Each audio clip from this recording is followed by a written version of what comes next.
Recording to. Okay, you should all get sort of a warning. Uh, Yeah. Recording is in progress. Okay, go ahead, Katie.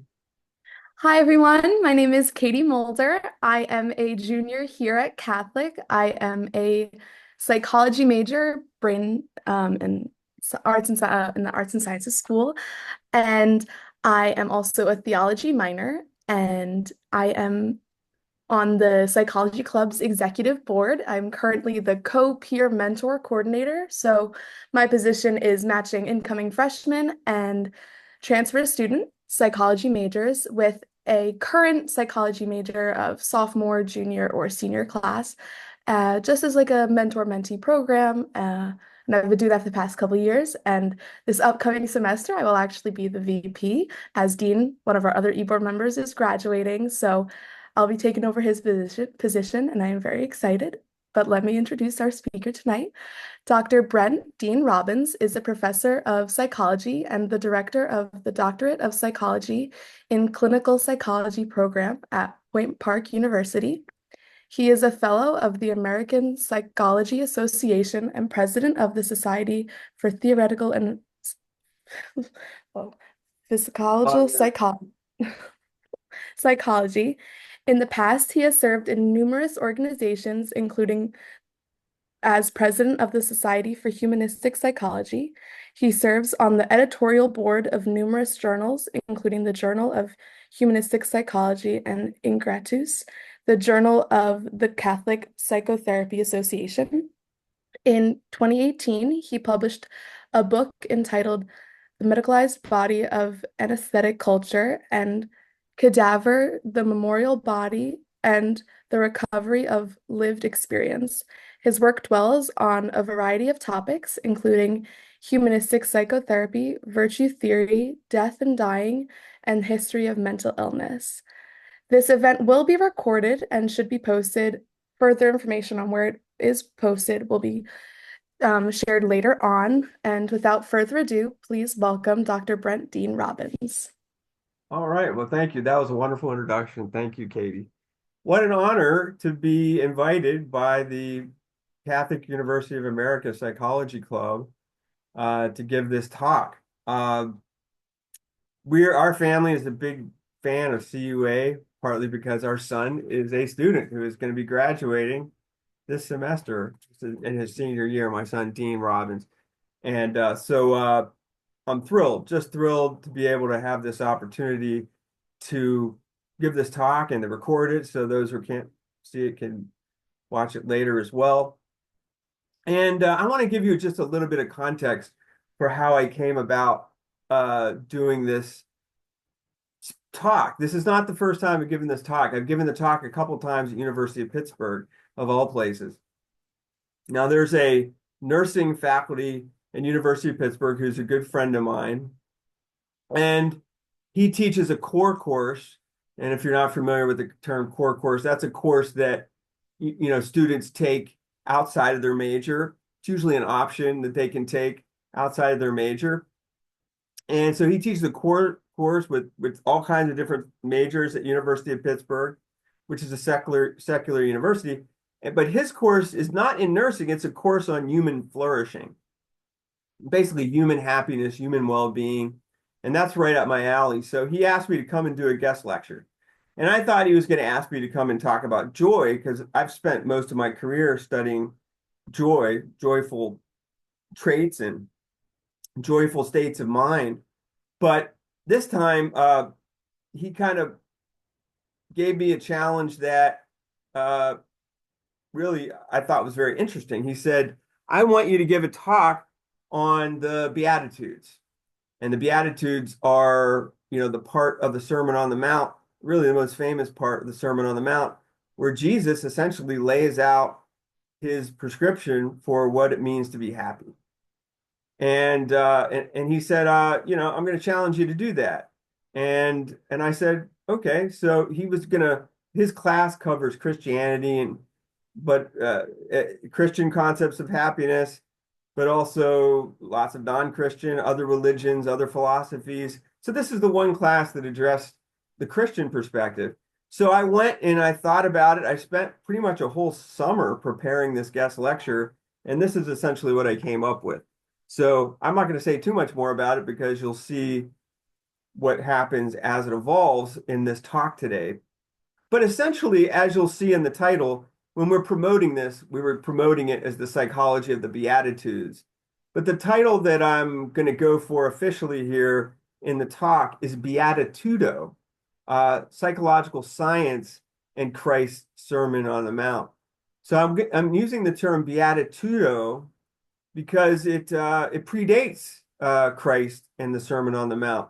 It's really a concept of consummate, a kind of consummate or higher order happiness.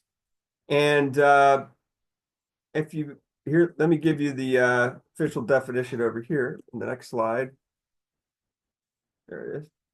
So Beatitudo, according to the Cambridge Dictionary, is, quote, complete happiness that comes from being blessed or made holy by God. Now, this is the type of happiness that Christ promises will be the fruit of following his teachings. So the question I want to explore is, what can psychological science contribute to whether this concept beatitude or beatitudo is a life worth living?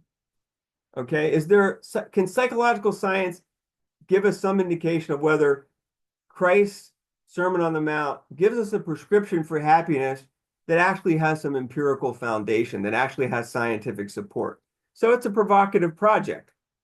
Now, I would imagine, and I think maybe many of you would agree, that if we went out on the street, we did sort of a, quote, man on the street kind of interview, man or woman on the street interview.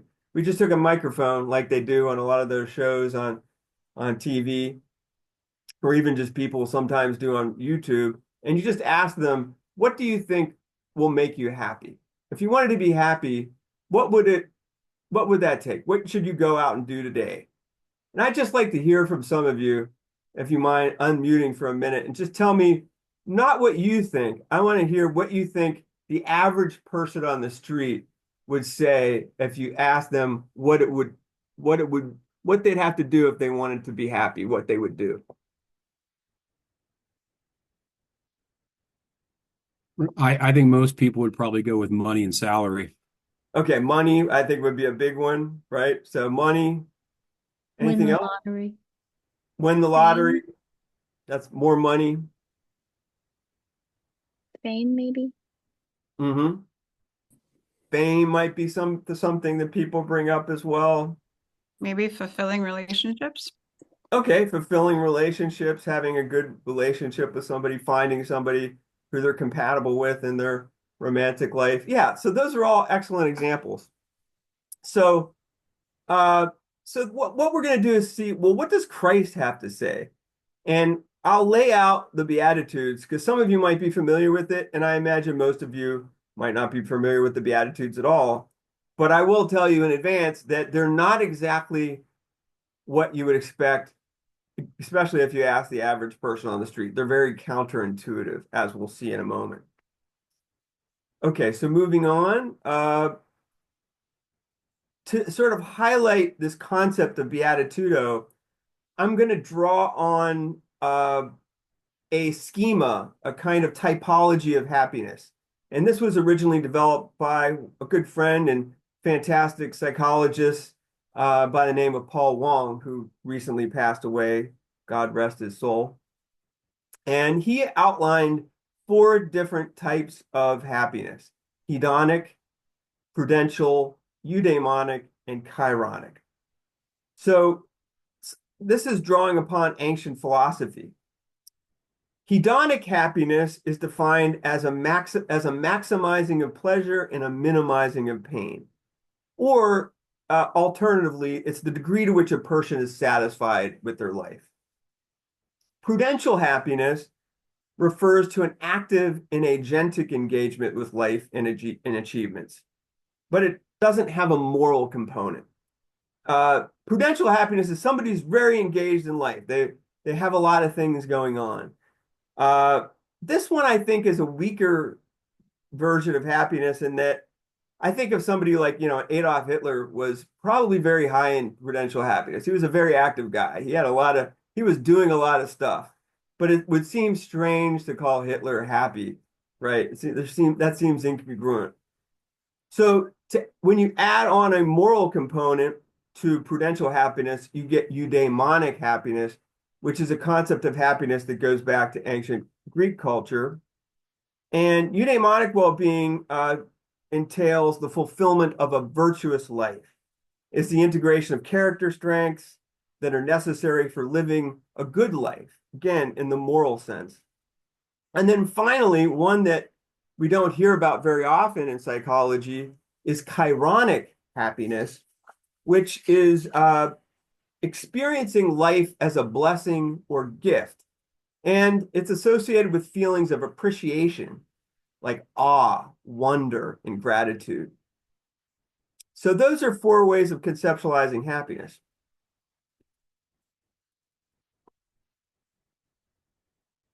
Psychologists have also looked at higher order levels of happiness, which combine 2 or more of the other types of happiness we've identified. For example, take the pleasant life and combine it and think of it as a combination of the hedonic and the prudential. So somebody's very active in a way that maximizes pleasure and avoids pain. Or in the case of the meaningful life, you combine the eudaimonic conception of happiness and the chironic. So somebody is living a virtuous life, and they also feel blessed by that. Or maybe they feel blessed and that motivates them to lead a more virtuous life. So in my work on joy, which I've been doing for the past 20-some years, I conceptualize joy, the joyful life, as a consummate type of happiness, as an ultimate kind of happiness that combines all 4 types of happiness. And I write about this in a paper from 2021. So you have hedonic, because joy is hedonic. It feels good to be joyful. But joy is not the primary aim of the joyful life. The primary aim is first an appreciation, a sense of being blessed or experiencing life as a gift or something that is precious or sacred. So chironic. And then that motivates the person to want to live a more virtuous life, to give back to their community, to be kind to others, to do good things for other people. And that leads to activity, action, which is connected to prudential happiness. And when there are fruits of that virtuous labor, when the person begins to develop skills so that they're able to maximize and fulfill the good that they're trying to aim for, the good for their community, the good for their other people and for themselves, then there's a byproduct of that, which comes in the form of joy. So I think what Christ is talking about, arguably, seems to line up more with kind of a joyful life, you might say. So let's see if it does or if it doesn't. Okay, so it's on the Sermon on the Mount that Jesus talks about the Beatitudes. Now, in the Gospel of Matthew, and that's what I'm going to primarily focus on, that's in the New Testament in the Bible, we find Jesus spending time in prayer and fasting in the desert. And then after that, he embarks on a life of public ministry. And then at that point, he gathers together a group of 12 disciples. And his first sermon is outlined in Matthew chapter 5. And it's referred to as the Sermon on the Mount because he literally gives this sermon on the top of a mountain. And it's during that sermon that Christ teaches what are called the Beatitudes. These are teachings on how to achieve true happiness or blessedness or Beatitudo. Now, some of you may be Christian and some of you may be not. So if you're a Christian, then you're going to accept these teachings on faith.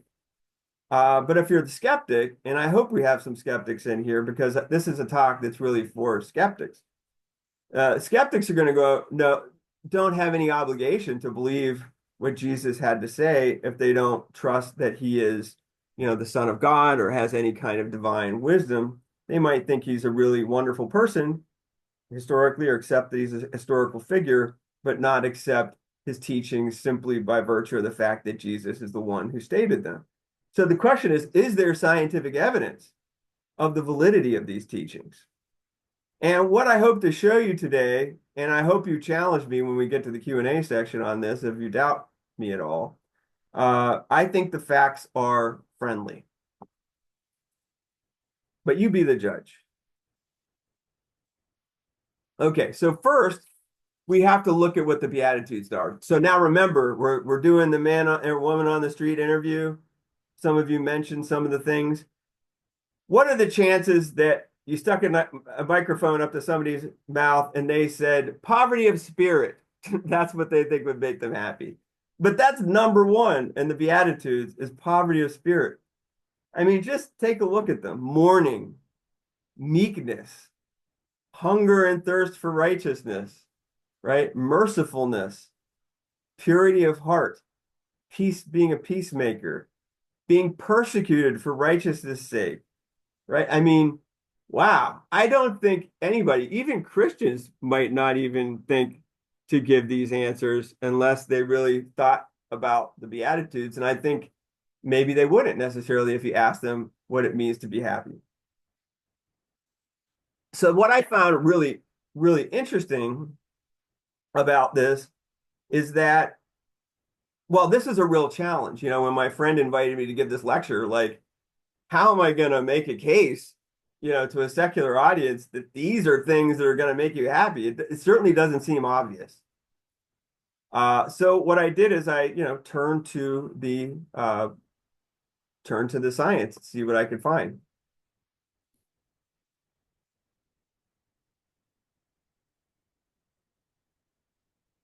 Okay.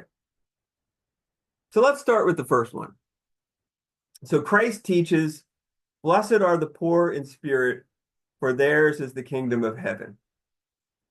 Now, poverty of spirit indicates a recognition of one's dependency on God for fulfillment, a certain lack in oneself that can only be filled by God.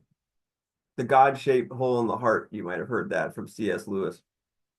In that case, what we ought to find is that religiosity and spirituality would be positively related to happiness. If Jesus is wrong, then religion and spirituality, whatever the religion or spirituality, this yearning for something higher, a higher order to things, should be related to happiness rather than being negatively related to happiness. So is it?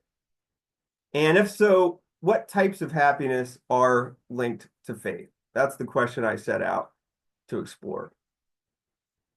All right.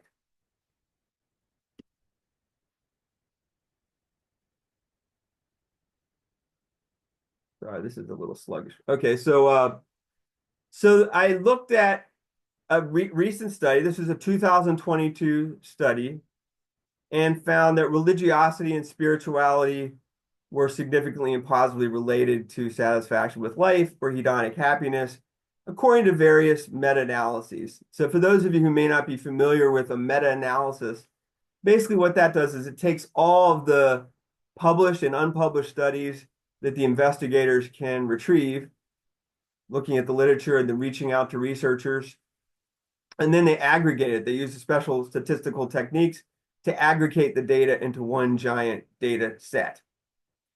And so when they did that, there was a meta-analysis in this first study from 2022 of 256 studies. That's a very large meta-analysis.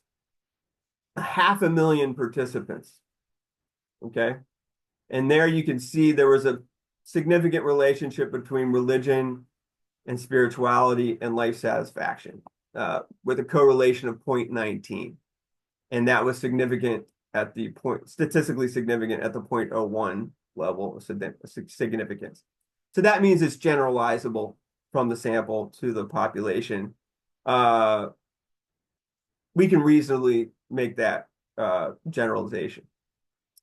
And then that's not the only meta-analysis. There's been a bunch of other ones that have done 2003, 2021 that are cited here as well, which have found similar findings. But this is the most recent one. Okay.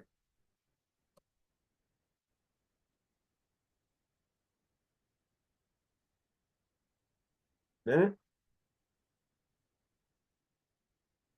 Okay. Uh, However, research also shows that an enduring and stable satisfaction with life is dependent on the development of eudaimonic well-being, which is also significantly and positively related to religiosity and spirituality. So in other words, if people want to have a more, like just being happy can be very fleeting, right? It comes and goes. Some days you're happy, some days you're not. But people who have an enduring and stable satisfaction with life, a kind of stable sense of joy, you might say, were only had a stable sense of joy on average when they also developed a eudaimonic sense of well-being, when they were cultivating and pursuing virtue in their life. And turns out that the people who are doing that, who are trying to cultivate joy in their life by becoming more virtuous people, also tended also to be more religious and spiritual on average.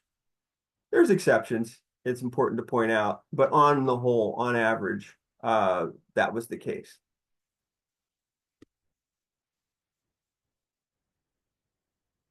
What about chironic happiness? Well, indeed, again, we find that gratitude was not only significantly and positively related to gratitude, but this relationship was wholly dependent on the extent to which one is grateful to God. So that connection between religiosity and spirituality was positively related. One of the things that depended on, in other words, if people did not feel grateful towards God, then religion and spirituality did not predict gratitude. It did not predict chironic well-being. If they just were grateful in general, grateful toward other people, but not grateful toward God, right? Then that relationship dropped out. Let's see. Okay, so moving on to the next beatitude. Christ also teaches, "Blessed are those who mourn, for they will be comforted." Now, traditionally, this has been interpreted in at least two ways. It refers to mourning for one's own sin, and it also suggests one will be comforted in grief and bereavement. So on the one hand, a mourning for one's own sin, on the other, being comforted in grief and bereavement. So the question here is guilt and repentance linked to religion and spirituality? And does this contribute to well-being? Also, does religion and spirituality help to comfort the bereaved? Okay, so research has found that religious people are more prone to guilt. That one's probably not too surprising to people. There's a term that one of my students did their dissertation on, Catholic guilt. So there is guilt, and that one's not too counterintuitive. They're also more likely to confess. Again, not too shocking. They're more likely to confess their sins, but perhaps more surprisingly, they're also more likely to forgive themselves. So they're more guilty, but they're more likely to forgive themselves if they feel like they've done some wrong.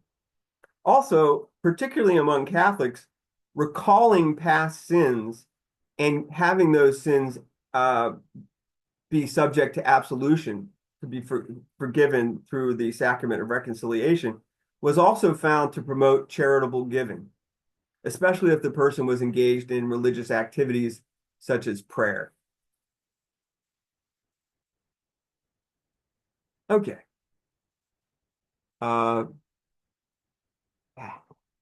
Okay, here we go. All right, so on the issue of bereavement, reviews of the scientific literature have found a significant and positive relationship between religiosity and spirituality and adjustment to bereavement over time.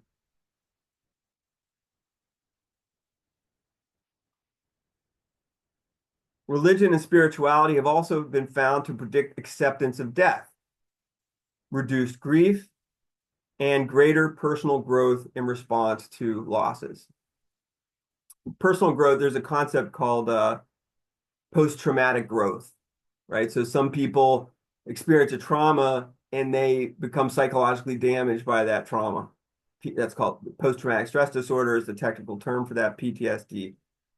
But there are some people who undergo stress or trauma and they sort of remain stable. We call that resilience or resiliency. And then there's some people that they experience trauma or stress and they actually grow as a person. They become more virtuous. They become stronger.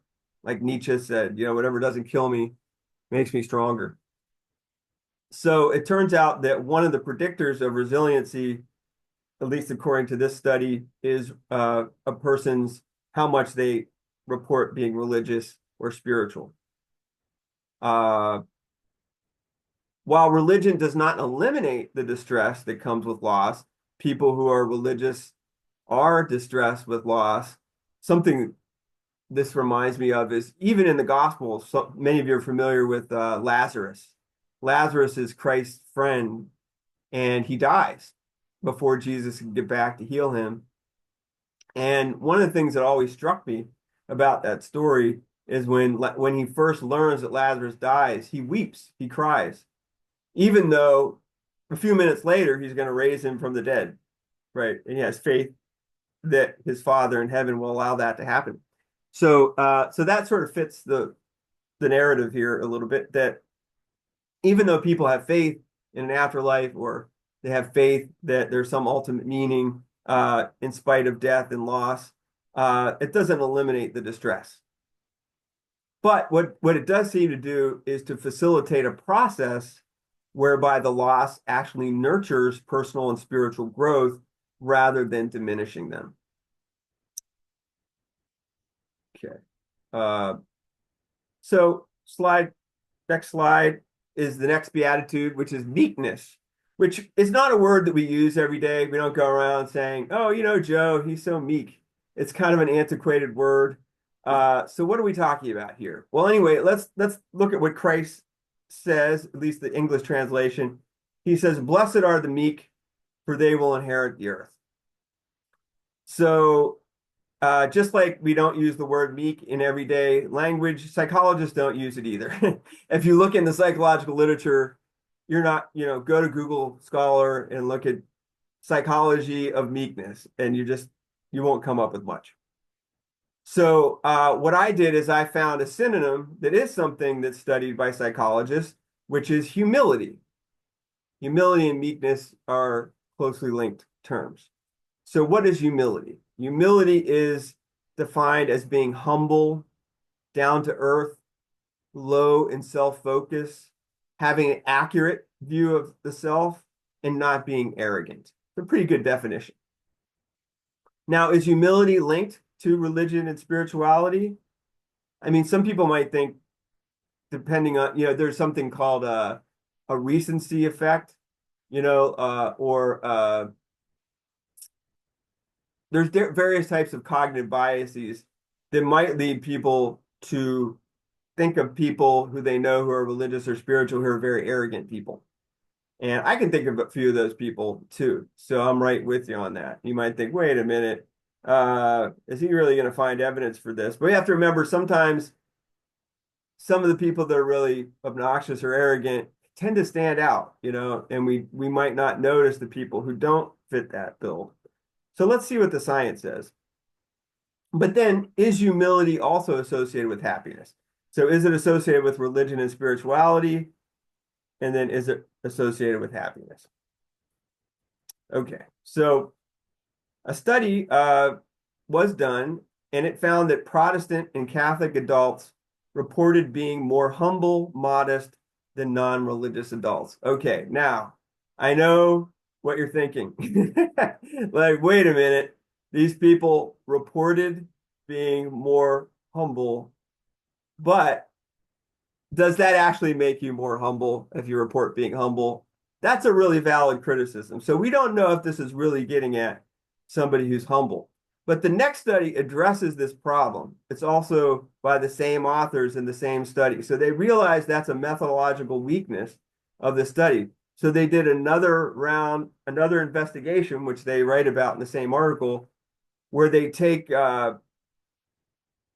college students and they take the college students who had religious beliefs and values and who used religious and spiritual forms of coping, and they had them get rated by other people, not by themselves, but they also rated themselves, but they were rated by other people with regard to how much humility they had.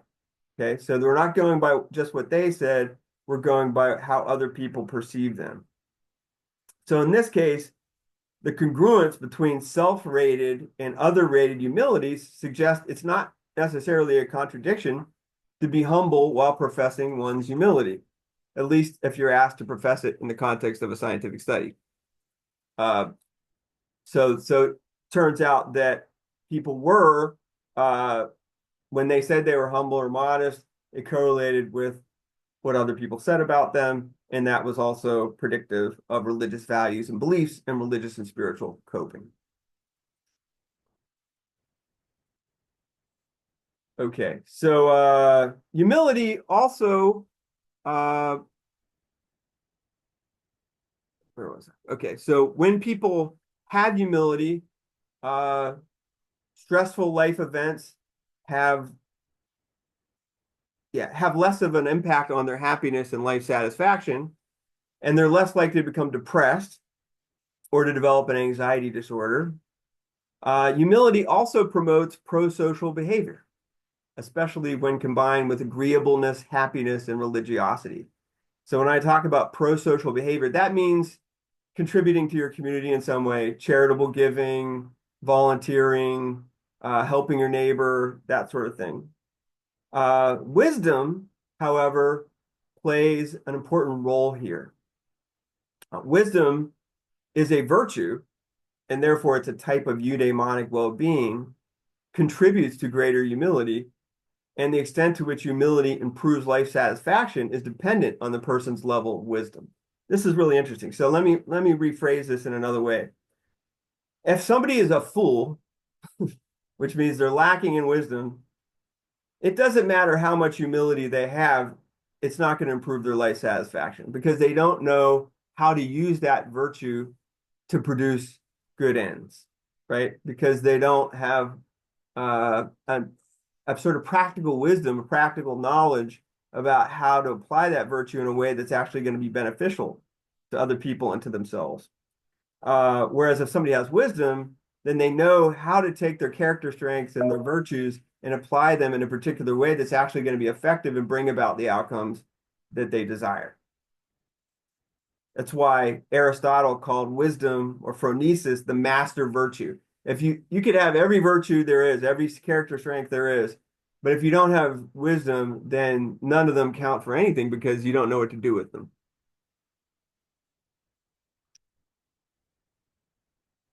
Okay, so humility also contributes to chironic happiness by facilitating gratitude, and likewise, gratitude tends to increase humility. For example, writing a letter of gratitude increases humility, and a person's humility predicts how grateful a person feels after writing a thank you letter. People who are humble are also less likely to become angry, aggressive, and hostile. All right, so moving on to the next beatitude. Jesus proclaimed, "Blessed are those who hunger and thirst for righteousness, for they will be fulfilled." Now, one way to measure desire for righteousness is to assess a person's moral identity and to observe their pro-social behavior. So moral identity, how much does a person identify as a moral person, as somebody who wants to be moral and places that central to who they are as a person? And how much does that translate into behavior? So if somebody goes around saying that and it's central to their identity, but doesn't translate into behavior, they're just a hypocrite, right? So you need the two combined. So here the question is, does religion and spirituality contribute to the development of moral identity? And does it predict pro-social behavior? And is moral identity and pro-social behavior associated with happiness? So let's see what the science says. So it turns out that religion does influence pro-social behavior, but only to the extent that religion is integrated into a person's identity. So there's a useful concept that was used in this study between a kind of intrinsic religiousness and an extrinsic religiousness. And here the term religion is used in a way that overlaps very much with spirituality, especially intrinsic religiousness. So somebody who has intrinsic religiousness, they really believe what they practice.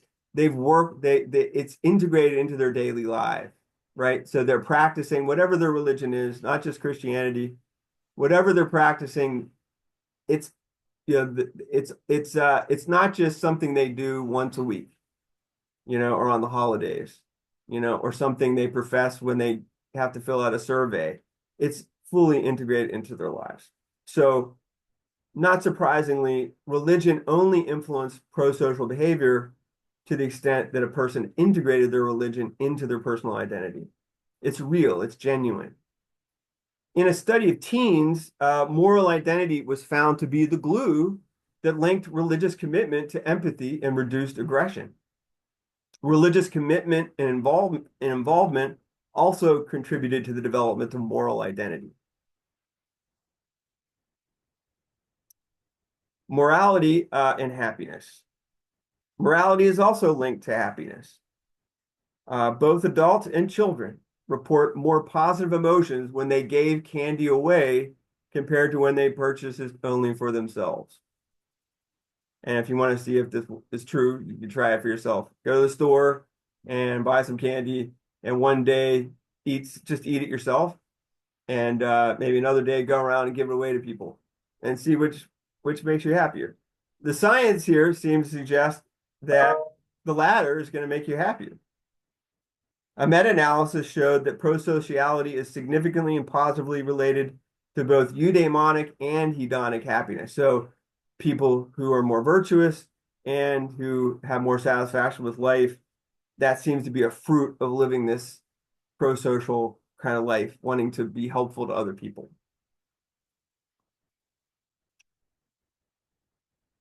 Okay.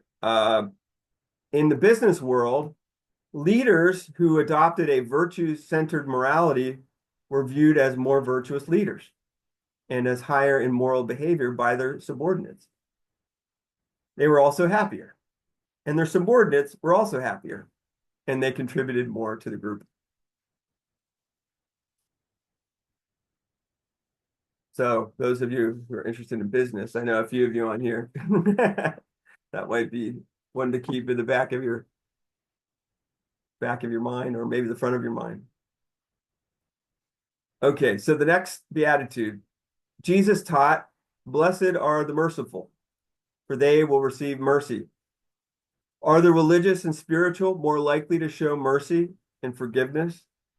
Do mercy and forgiveness contribute to happiness? Well, a meta-analysis found that indeed, religion and spirituality were significantly and positively related to forgiveness of self and others. Religiosity not only positively was related to the propensity to forgive, it was also negatively related to feelings of revenge.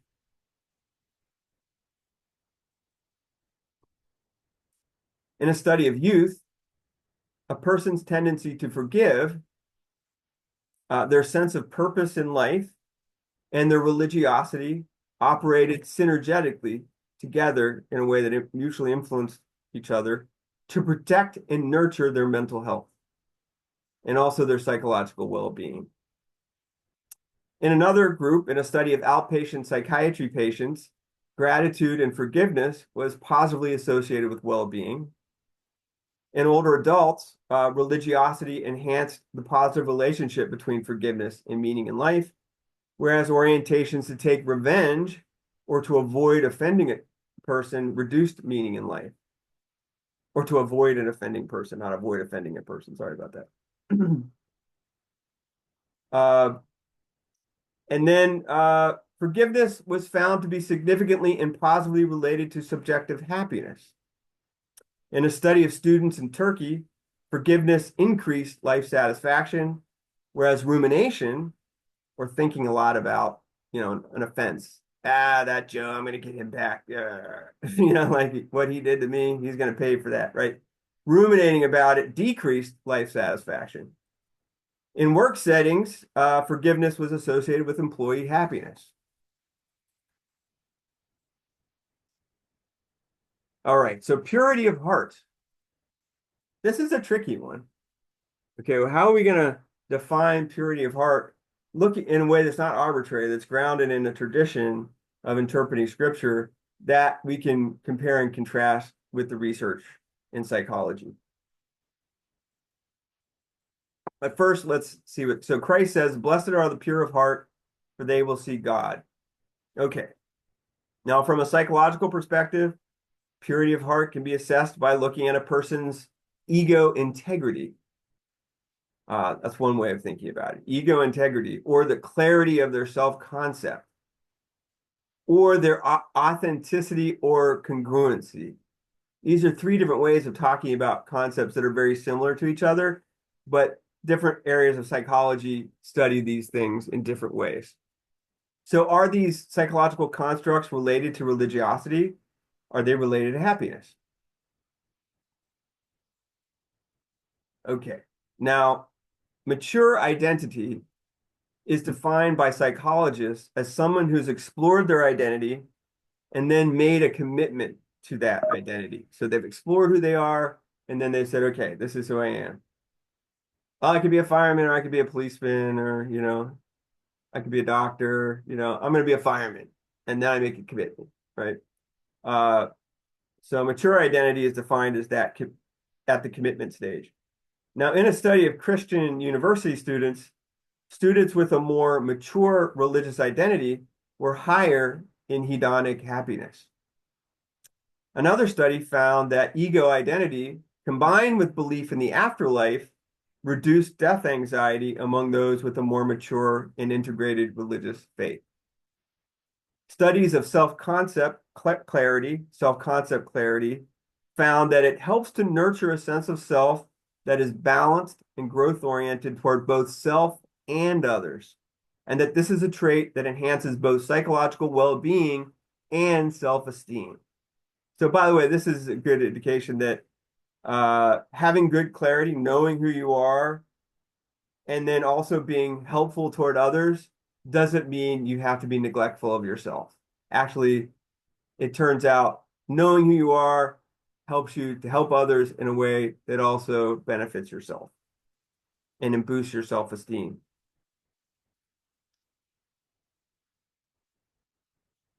A meta-analysis, again, found a positive relationship between authenticity and both well-being and engagement. So, you know, hedonic happiness and a prudential happiness. Existential authenticity is positively related to both hedonic and eudaimonic well-being, but unrelated to distancing from one's culture. I find this really interesting. So let me back up here a little bit and unpack this. So existential authenticity, what does that mean? What it basically means is you're not bullshitting yourself at other people. It's like the frankest way that I can put it. You know, you're real. Like, you know, when you're interacting with people, you know, people have a sense that they're in contact with the real you and not a false front. Okay, so people who have that existential authenticity are happier. They're greater in well-being in the hedonic sense, but also in the eudaimonic sense and in the prudential sense. But it doesn't require distancing from their culture. I think this is really interesting, right? Because a lot of us think that being an individual, right? Think of individualism, especially within a kind of neoliberal culture, is really about, you know, distancing from your culture, right? Not being part of your a tradition or a religion, because that's just conforming. But actually, it turns out that it's not related. I mean, some people distance from their culture, and that's fine, and some people don't. Neither one of those things predicts whether existential authenticity will make you happier. Okay, it's not about distancing from the culture. In other words, you don't have to abandon your religious tradition to be authentic. Quite the contrary. Even in collectivist cultures, greater authenticity predicts higher scores in life satisfaction and psychological well-being. So authenticity is also related to chironic well-being. The relationship between awe and authenticity is strengthened by a disposition to focus more on others, which is called self-transcendence, self-transcending, being more focused on others. And self-transcendence promotes greater tendency to engage in pro-social behavior, but only if the pro-sociality is authentic. You have to do it for the right reasons, and you have to really mean it. So it can't be just manipulative. In studies of college students, the students' personal identity commitment quality, that is, their internalization and symbolization of their moral beliefs, was a necessary condition for moral identity to produce increases in subjective well-being. Okay, on to the next beatitude. We're getting there. We're almost there, and then we'll have a discussion. Okay, so hang in there for a little bit longer. So Jesus taught, "Blessed are the peacemakers, for they will be called children of God." Is religion and spirituality related to peacemaking capacities? Does religion and spirituality predict less dysfunctional anger and aggression? Are peacemaking capacities and less frequent anger and aggression linked to happiness? Okay, now I'll just say out of the gate, it's a very common narrative. I'm sure you've heard it before. Like around the Gulf War, for example, the people associate religion, maybe religion even more than spirituality, with hostility, aggression, war, violence, correct? Okay, so this is a tough one, right? Like, what does the science actually say here? Is the narrative right that religion fosters, promotes aggression, violence, and so on? Well, let's take a look. Okay, so there was a study of prisoners in Texas where the reductions in negative emotional states and a lower intention to aggress were positive consequences of religiosity and spirituality, especially when it produced existential belief in life's meaning and purpose. So when people were in prison, I mean, you can see that that is a place where existential despair would be very easily to fall into, right? A sense of meaninglessness. But if people could use their could find a religiosity or spirituality that gave them a sense of meaning and purpose, they were less aggressive and had less hostile emotions. Among the general population, religion and spirituality was associated with decreased verbal aggression. One peacemaking capacity, which is the personality style of agreeableness, people who have the personality style of agreeableness are people who prefer to try to find a way to come to an agreement with someone rather than have a conflict. So it's a tendency to seek peace, you might say. It's also significantly and positively related to religion and spirituality. Also, eudaimonic well-being was found to contribute to the development of peacemaking capacities, and religion and spirituality, as noted earlier, helps to nurture eudaimonic happiness. All right, so here's the where we can get real about some of the validity of some of the concerns that people have about ways that religion can foster violence and hostility, and that's something we have to take seriously. You can't simply dismiss. When it comes to religious fundamentalists, the situation is a bit more complicated. When exposed to thoughts about death, religious fundamentalists were more prone to endorse hostility toward outgroups, such as those of different religions. However, here's the good news. When religious fundamentalists were reminded to recall the compassionate values that are espoused by the religion, like this beatitude that I just read to you, this effect disappears, goes away.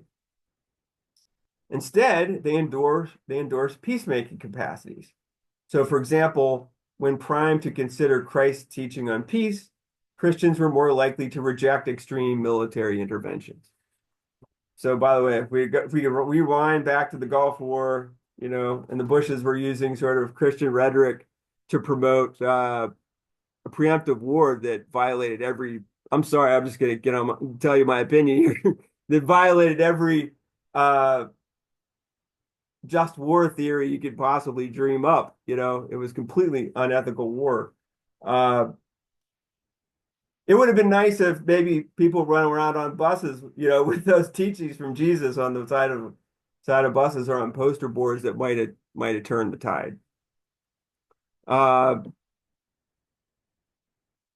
Okay. People who are prone to anger, irritability, and aggressiveness tend to be lower in life satisfaction. In fact, across all age groups, quality of life increases the extent to which people gain control over their anger. Also, many studies have found that peacemaking characteristic of agreeableness is significantly and positively related to happiness across age groups and cultures. It's a universal phenomenon. Okay, and now the final beatitude. Jesus also proclaimed, "Blessed are those who are persecuted for righteousness' sake, for theirs is the kingdom of God. Blessed are you when people revile you and persecute you and utter all kinds of evil against you falsely on my account." Okay, so how do we translate this into a question for psychological science? My suggestion is that we can ask, are those who are religious and spiritual more resilient in the face of adversity and persecution? Okay, so let's define resilience. Resilience is defined as positive adaptation, or the ability to maintain or regain mental health despite experiencing adversity. And in a meta-analysis of 24 observational studies, it was found that there was a significant and positive relationship between religiousness, spirituality, and resilience. So again, another meta-analysis comes in to support Jesus. The science is there. An especially powerful form of coping with adversity is the identification with Christ in his suffering. In a study of 5 Christian groups, they examined this method of coping and found that identifying with Christ in suffering predicted higher well-being above and beyond other forms of religious coping. It seems to be a particularly powerful form of religious coping for those who are Christian. Okay. This comes from my own research. Joyful individuals describe past suffering as integral to the nurturing of their joyful disposition. I'll just say this. When I first started studying joy and I asked people, tell me about what it's like, what it means to live a joyful life, I was shocked. It literally like jaw-dropping shocked. When people, one after another, started with the most horrific stories you can imagine. The first person I interviewed said, well, she began to tell the story of a joyful life with the death of her father. And I was like, where is this going? Like, what? So past suffering turns out to be integral to the nurturing of a joyful disposition. However, the suffering in these cases is described as transformed by joy through a process of redemption. There's a redemption narrative. Religious conversion often serves as a means to construct a redemptive narrative. It's not the only type of redemptive narrative. There could be non-religious kinds of redemption stories. But these redemption stories are linked to greater happiness and lower problems with mental health. And then finally, Jesus proclaims, "Rejoice and be glad, for your reward is great in heaven. For in the same way they persecuted the prophets who are before you." So this raises the following question. Does religion and spirituality, and especially belief in life after death, protect people from death anxiety or fear of death? Does belief in the afterlife contribute to happiness? And this is the last piece.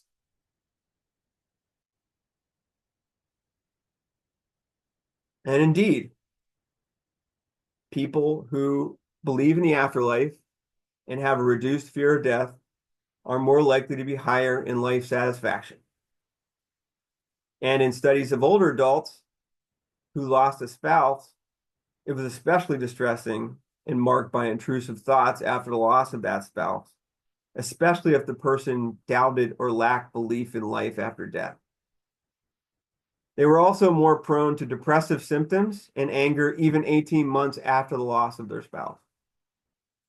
One study found that Christians scored comparatively lower in death anxiety compared to Muslims, and in turn, Muslims scored comparatively lower in death anxiety compared to non-religious. In a nationwide survey, the following conceptual model was tested and found to be supported by empirical data. People who go to church more often receive more spiritual support from fellow church members, which increases religious beliefs and practices. And individuals who receive more spiritual support are more likely to trust God. And those who trust God more deeply are more likely to feel forgiven by him. And people who feel forgiven by God experience less death anxiety.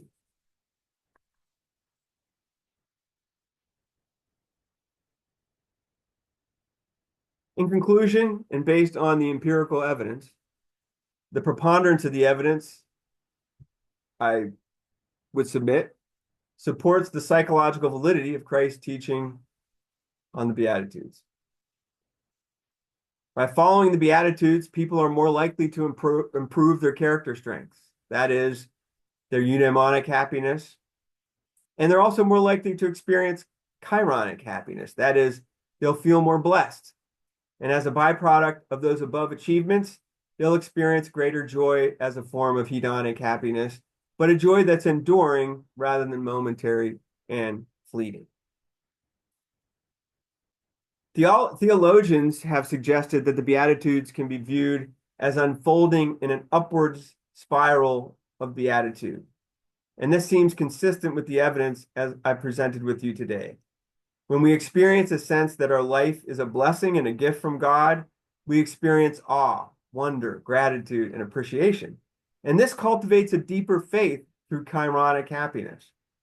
By recognizing our dependency on God for fulfillment through chironic happiness, this empowers us to acknowledge, mourn, and repent our moral failings, and to grow in eudaimonic happiness through hardship and suffering. Meekness or humility gives us the virtue necessary to acknowledge our wrongs and to take responsibility for our moral development and for enacting love as a commitment to the well-being of others, which is a form of prudential happiness. 2 more slides and I'm done. By recognizing our moral failings, but accepting forgiveness for our weaknesses, we become more merciful and forgiving of others. We tend to pay it forward, that is. As we become more compassionate, loving, and merciful toward others, we're more willing to forgive the moral failings of others, which nurtures our capacity to become peacemakers. As we cultivate peace, people may mistake this moral strength as weakness and they may persecute us. However, our growing beatitude gives us strength to endure and even thrive in the face of persecution and suffering. Flourishing in the face of persecution is facilitated by trust and hope in redemption, and through faith that injustice in the world will ultimately be reconciled and righted, if not in this life, in life after death. That is, we're able to have authentic hope for a reward in heaven. As we move through these phases, we strengthen in eudaimonic happiness by developing virtues of wisdom or prudence, self-control or temperance, resilience or fortitude, and honesty and integrity or justice, which are the 4 cardinal virtues. Eudaimonic well-being builds an integrated set of virtues that allow us to better enact our moral values and thereby facilitate prudential happiness. The more we experience the blessings that flow from beatitude, the greater the sense that our life is a blessing and gift, and thus the greater our chironic happiness. A fruit of chironic, eudaimonic, and prudential happiness is an enduring, sustaining, and authentic joy, which is a higher form of hedonic happiness. To conclude, beatitude is a consummate form of happiness, the highest order of happiness, a joyful life composed of chironic, eudaimonic, prudential, and hedonic happiness. Thank you for your attention. And now, questions and comments.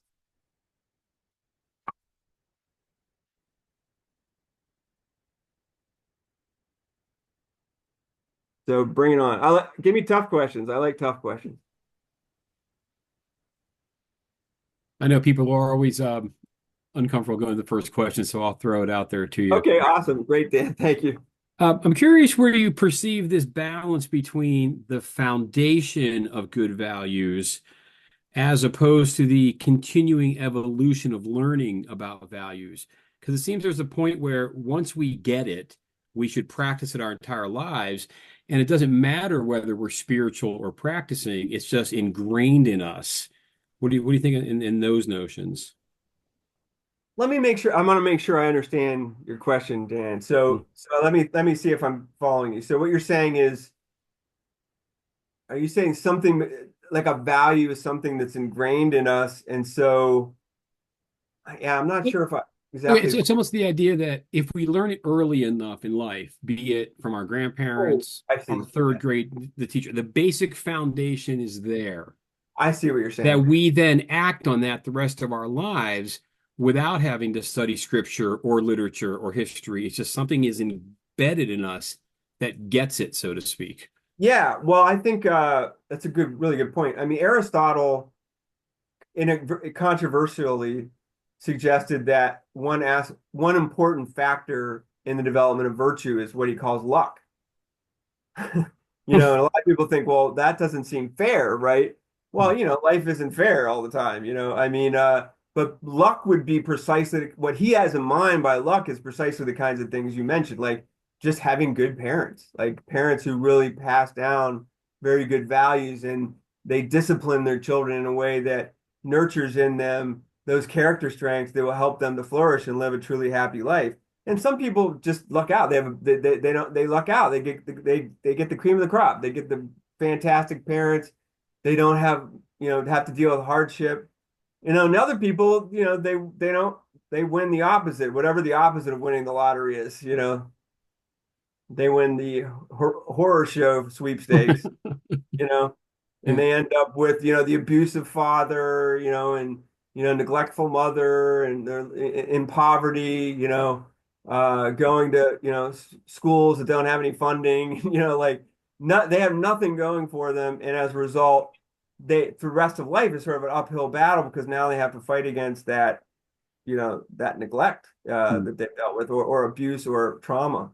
So I do think that's important. Yeah. Like, but at the same time, I think it seems to me that I'm going to also add on to that yes, there's a kind of once we develop these certain values, they have a kind of momentum and they get passed on down through the generations. But I think it's almost like a wave, like if it doesn't keep getting renewed, then it starts to die out, it starts to disappear if it doesn't get reinforced through practice. But also, I think it also has to be intellectually integrated too at some point for the mature person. In other words, they have to have some understanding of why am I doing these. That I would think of it this way, like in Heidegger, so Heidegger is somebody who's a big influence on me. He taught his idea of authenticity isn't that necessarily you're living life differently than you've been living all along. It's basically like you learn how to live from your culture. But what makes your living your culture authentic is that now you're not just living it in a kind of mindless way because that's the way things are done. You become accountable for it. Like somebody says, well, why do you do it that way? Why do you do this rather than that? When that guy told you to F off, why didn't you tell him to F off back? Why did you walk away? What are you, a coward?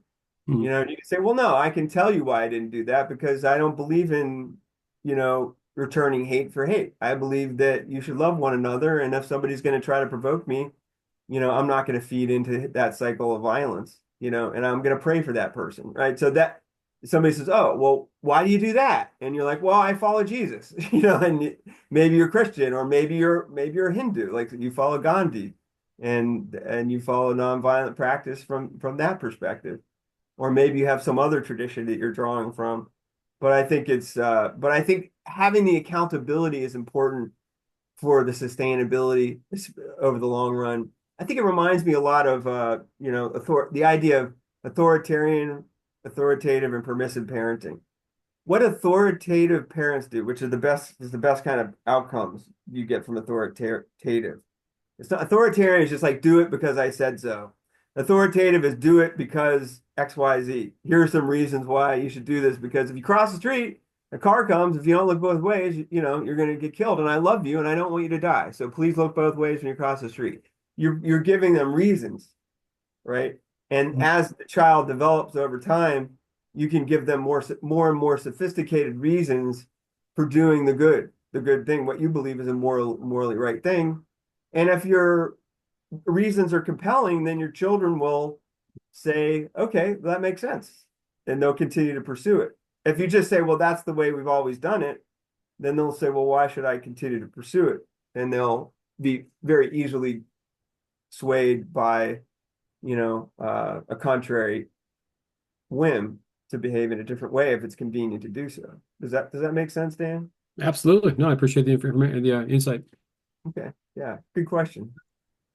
There is a question in the chat from Dan Emmerich. It's up a little bit. I can read it if you would like. Can you read it for me? It just says, "Hello, thank you for your fantastic presentation. Can you comment on how your research intersects with these two psychological concepts? First is the internal locus of control, or a strong sense of identity buffering against peer pressure or maladaptive social norms. And the second is differentiation, which is defined by Bowen's family systems as the ability to be in conflict with others while staying in relationship with them, avoiding both relationship cutoff and surrendering one's ethical stance on the conflict." Okay. Wow. Good questions. So let me start with internal locus of control. So internal locus of control is very positively correlated. By the way, in most circumstances, there's always the if, there's always the but. But in most circumstances, people have a high internal locus of control, meaning they believe when things are ambiguous, there's a situation, you're not sure what caused the situation. Let's say I got in a car accident. I could say, oh, the sun got out of my eyes. It was the other driver's fault. That would be an external locus of control. Or I could say, you know what? That was my fault. I should have been more careful, right? I should have kept my eyes on the road. I should have seen that person earlier. So people who have an internal locus of control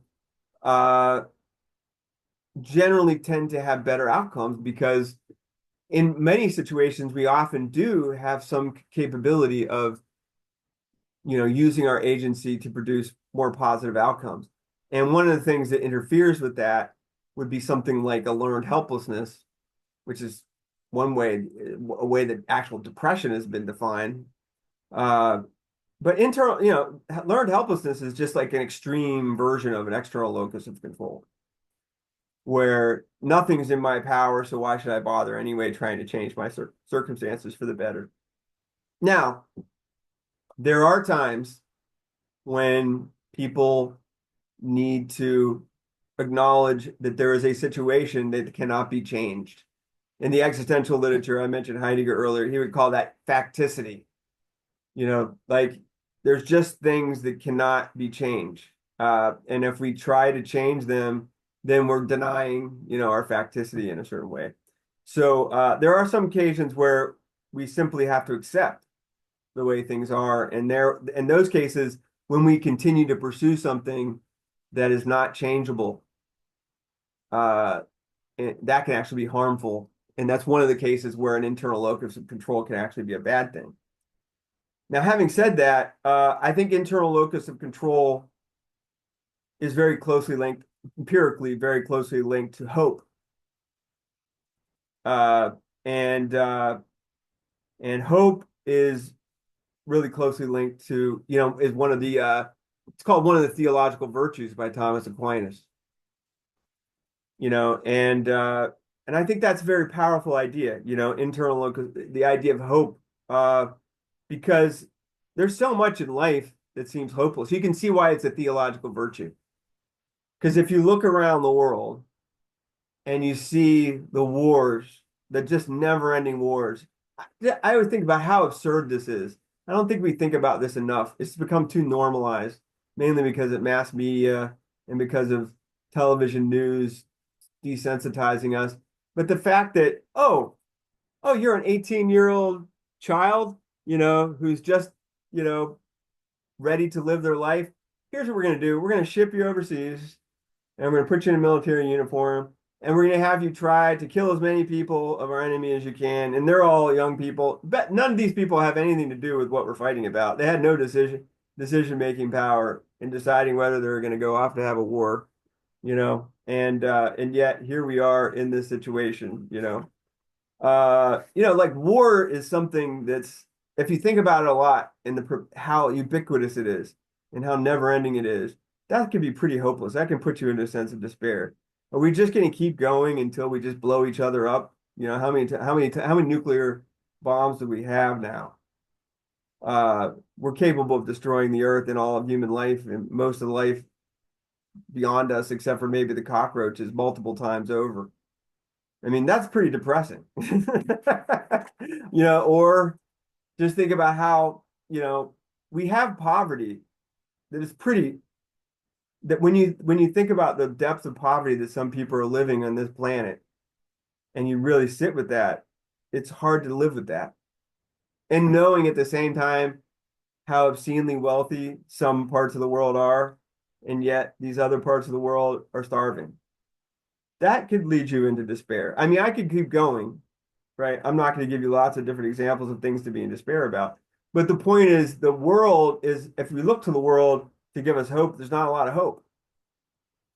But if there's something beyond the world, if there's something more that we can hope for, or maybe some transcendent source that can bring about, make heaven on earth, in the Lord's Prayer, the Our Father who art in heaven, hallowed be thy name. Thy kingdom come, thy will be done on earth as it is in heaven. That phrase right there is about, hope. That the terrible world that we live in can be rectified and made whole again. So I think in order to have an internal, but the point I'm trying to get at here is in order to have an internal locus of control, you have to have hope. And hope is a theological virtue. And so I think it's not a surprise that hope and religion and spirituality are connected as well. So I hope that answers your question. And then differentiation in the bone system. Now that one, I have to think about that for a minute. Because here's where I think differentiation, and here's the way I conceptualize what the problem of lack of differentiation in the bone system. From a psychodynamic perspective, which is Bowen is somewhat very influenced by the psychodynamic tradition, like object relations theory, which is the British school of psychoanalysis. People lack differentiation from one another, mainly because they're narcissistic. There's a primary narcissism, which is basically a lack of differentiation between one. You confuse your own feelings for other people's feelings. You can't tolerate other people feeling different than you because you believe that, because it's all about you. You're at the center of the universe. And you'll remember it's one point along the way, I talked about this idea of self-transcendence as being a real key to happiness. This move towards becoming more pro-social, about being more about the other person, is already to be more differentiated. So what Bowen is talking about, creating differentiation within the family system, I think is really about being more self-transcending. It's really about recognizing that your life is a gift, and because your life is a gift, it's something that is to be given. And that we become not less ourselves through self-donation, which is a theological term, through self-giving, we become more of ourselves, right? In the giving away. That's the divine economy. God, in the Trinity is constantly a self-emptying.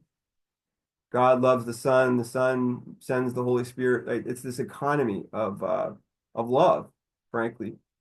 And when God doesn't create because he needs us, it wasn't like God was lonely.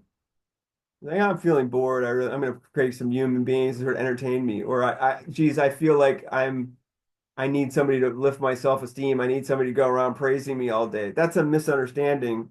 God doesn't need human beings. He's God, right? So why does God create us? Well, sheerly out of love. It's just because God is love and love is abundant and creative. And what does that love want? It desires for us to be part of that economy of love, to be part of that loving exchange of a gift of oneself to another, which is passed around.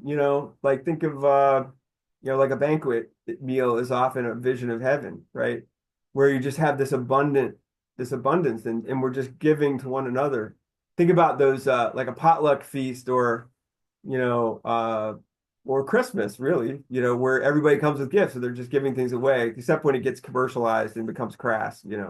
But the idea of that Christmas is supposed to be in the spirit of this self-donation, this giving, this that we should be doing all the time. So I think that when people make that shift towards being self-transcending and being about the other and not being self-absorbed, and also not trying to be, there's a way that you can be selfless, quote unquote, in a way that's very selfish. So you have to be careful of that too. There's a way of like going around saying, "Oh, I'm such a good person because I'm always, sacrificing for everybody else." And you're like, "Oh my gosh, I don't want to be around this person for another minute." Like, we can learn. Jesus teaches us in the Gospels that if you donate, if you give, like, do it quietly. You know what I mean? Don't brag about it. Uh, because it's not about showing off. It's about just genuinely being interested in other people's well-being. That has to be the focus. Love has to be the focus. And so I think differentiation in Bowen is like a lot of psychological theories. When you get to the heart of it, it's really about love. If you want a loving family, then you have to learn how to be not narcissistic and be oriented toward the other person. And if you do that, if you truly love in the agapic sense of love, then you're going to be differentiated eventually. But it's an ongoing practice. We always fall short. Other questions?